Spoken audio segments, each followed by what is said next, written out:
আচ্ছা, এই যে আমাদের চারপাশে এত জীবন, গাছপালা থেকে শুরু করে মানুষ, প্রত্যেকে কিভাবে বেঁচে আছে, কোত্থেকে পায় এত শক্তি? এই সব কিছুর পেছনে কিন্তু একটাই মূল প্রক্রিয়া কাজ করছে, আর সেটা হলো শ্বসন। চলুন আজ এই অসাধারণ প্রক্রিয়াটাকেই একটু কাছ থেকে দেখা যাক।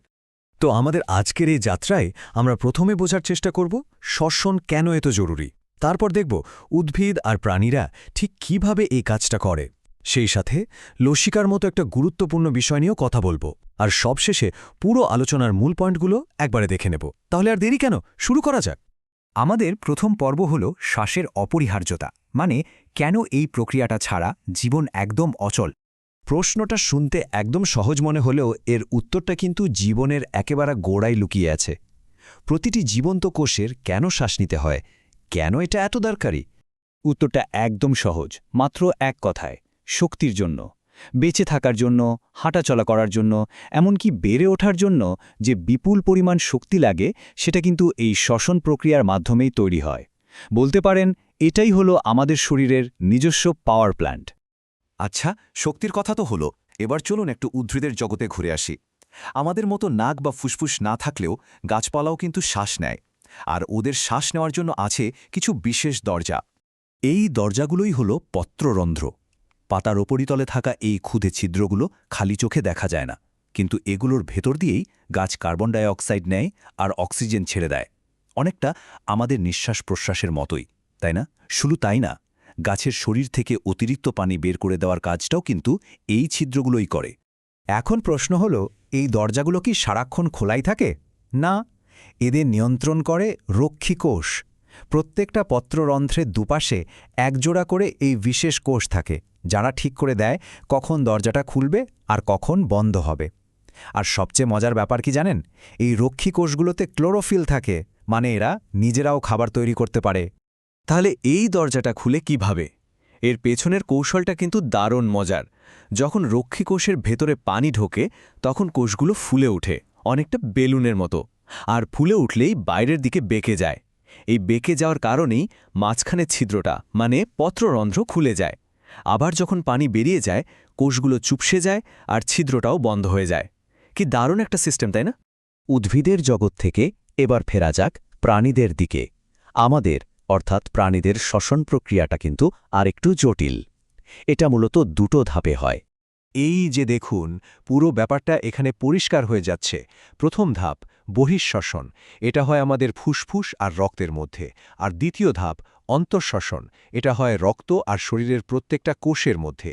সোজা কথায়, একটা ধাপে গ্যাস সংগ্রহ করা হয় আর অন্য ধাপে সেই গ্যাসকে কোষে কোষে পৌঁছে দেওয়া হয়।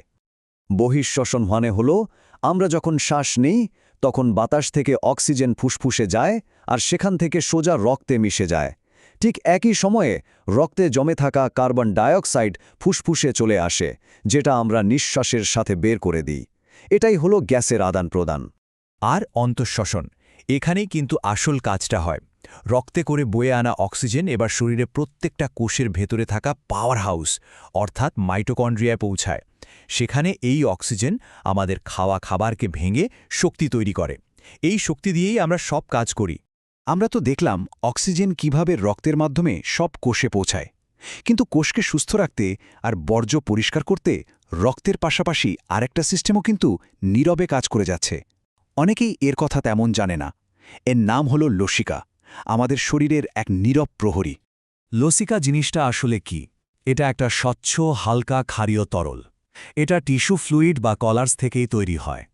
রক্তের প্লাজমার চেয়ে এতে প্রোটিন একটু কম থাকে, কিন্তু প্রচুর পরিমাণে শ্বেত রক্তকণিকা থাকে। আর এই শ্বেত রক্তকণিকাই হল আমাদের শরীরের রোগ প্রতিরোধ ব্যবস্থার মূল সৈনিক। এর কাজ কিন্তু অনেক।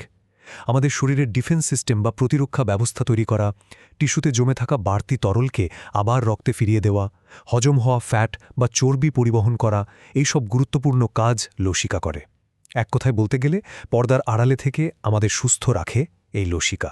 বেশ অনেকটা গভীরে গেলাম আমরা। উদ্ভিদ ও প্রাণীর শ্বসন থেকে শুরু করে লসিকার কাজ পর্যন্ত অনেক কিছুই জানলাম। চলুন এবার সবটা মিলিয়ে মূল বিষয়টা আরেকবার ঝালিয়ে নেওয়া যাক। এই টেবিলটা দেখুন, কি সুন্দরভাবে পার্থক্যটা চোখে পড়ছে। উদ্ভিদের ক্ষেত্রে গ্যাসের আদান প্রদান হয় মূলত পাতার পত্ররন্ধ্রে, আর প্রাণীদের ক্ষেত্রে ফুসফুসে। উদ্ভিদের প্রক্রিয়াটা যেখানে সহজ ব্যাপন, প্রাণীদের ক্ষেত্রে সেটা দুই ধাপের একটা জটিল প্রক্রিয়া।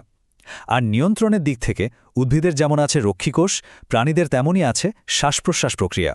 এই কথাটা কিন্তু পুরো ব্যাপারটাকে খুব সুন্দরভাবে তুলে ধরে। পাতার ওই ছোট্ট ছিদ্র থেকে শুরু করে প্রাণীদের জটিল 2 ধাপের প্রক্রিয়া, সবার লক্ষ্য কিন্তু একটাই, বাতাসকে শক্তিতে রূপান্তরিত করা। এই বৈচিত্র্যটাই প্রকৃতির সবচেয়ে সুন্দর দিক।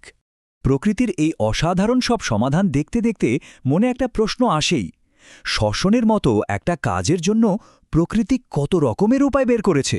প্রকৃতির এই উদ্ভাবনী ক্ষমতা থেকে আমাদের আর কি শেখার থাকতে পারে? ব্যাপারটা কিন্তু ভাবার মতো, তাই না?